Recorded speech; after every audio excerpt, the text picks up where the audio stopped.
ఇల్లు అయితే అంత ముందు రీల్లో ఏమేమి వేసానో చెప్పాను. ఇప్పుడు సోడా పేటు మర్చిపోయాను, అది దీంట్లో వేస్తున్నాను. అంటే టైం అయిపోయింది, షార్ట్ వీడియోస్ కదా అవి, టైం అయిపోయింది, అందుకే వేరే దాంట్లో తీస్తున్నాను. ఇప్పుడు మిక్స్ చేసి వేడి చేసి ఆయిల్ని ఇగో రెడీగా పెట్టుకున్నాను.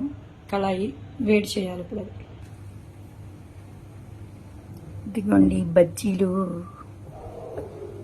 ఇవి సన్నగా ఉన్నాయి కదా, కొంచెం 2 సార్లు వేస్తాను ఈసారి. అప్పుడు అయ్యో పిండి కూడా లూజ్ అయిపోయింది ఈరోజు, అదే కొంచెం పిండి వేసి కలిపితే పోతుంది.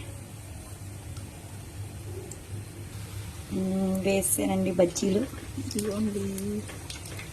ఈసారి సన్నగా ఉన్నాయి, పిండి కలిపాను ఆల్రెడీ, జారుగా అయిపోయింది కదా పిండి.